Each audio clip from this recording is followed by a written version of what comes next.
ग्वालियर के चर्चित सिंधिया राज परिवार का वर्षों पुराना संपत्ति विवाद अब खत्म होने की ओर बढ़ता दिख रहा है।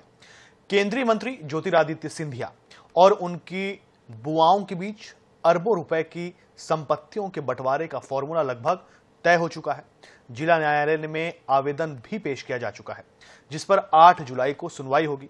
इस पर रिपोर्ट देखिए। करीब 2 दशक से अलग अलग अदालतों में चल रहे संपत्ति विवाद को खत्म करने की दिशा में बड़ी पहल हुई है।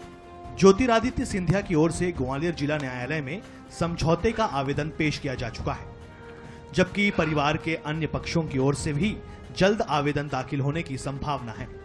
समझौता होने के बाद ग्वालियर, दिल्ली, मुंबई और पुणे की अदालतों में लंबित 1 दर्जन से ज्यादा मुकदमे खत्म हो जाएंगे।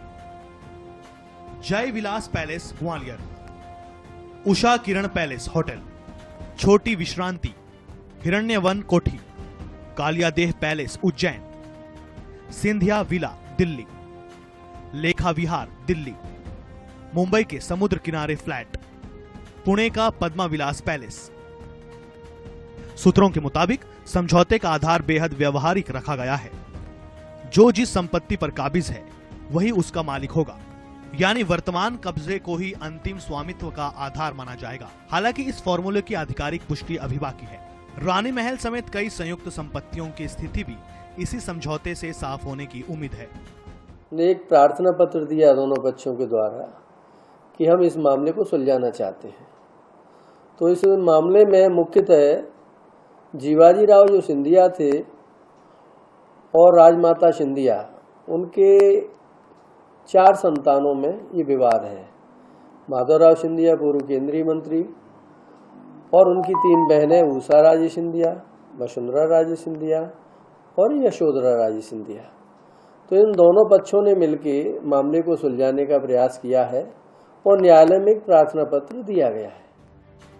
इस समझौते में केंद्रीय मंत्री ज्योतिरादित्य सिंधिया, राजस्थान की पूर्व मुख्यमंत्री वसुंधरा राजे सिंधिया, पूर्व मंत्री यशोधरा राजे सिंधिया, उषा राजे राणा समेत राज परिवार के अन्य सदस्य शामिल हैं। खास बात यह है कि सिर्फ महल और कोठियां ही नहीं, बल्कि ट्रस्ट और कंपनियों से जुड़ी संपत्तियों को लेकर भी वर्षों पुराना विवाद समाप्त होने की उम्मीद है। जय विलास पैलेस से लेकर देश के कई शहरों में फैली विरासत का नया अध्याय शुरू होगा और लंबे समय से अदालतों में चल रहे मुकदमों पर भी हमेशा के लिए विराम लग जाएगा। सिंधिया परिवार के राजघराने की संपत्ति के बंटवारे का मामला अब सुलझता हुआ नजर आ रहा है। उसके लिए केंद्रीय मंत्री ज्योतिरादित्य सिंधिया ने बाकायदा पहल की है और एक आवेदन जिला न्यायालय ग्वालियर में लगाया है, जिसकी सुनवाई 8 जुलाई को होना है। इससे अब सिंधिया परिवार की जो देश विदेश में फैली हुई 40,000 करोड़ की संपत्तियों के निपटारे यानी का फार्मूला तैयार हो गया है, जिसे उनकी बुआओं द्वारा भी न्यायालय में आवेदन प्रस्तुत करने का इंतजार किया जा रहा है। इस फैसले से जो देश विदेश में फैली हुई ग्वालियर के जय विलास पैलेस सहित अन्य संपत्तियां हैं, उनके बंटवारे का रास्ता साफ होगा और किसके हक में क्या आएगा, इस दावेदारों के बीच में इसका बंटवारा हो सकेगा। कैमरामैन अजय उपाध्याय के साथ जावेद खान, IANS न्यूज़ ग्वालियर।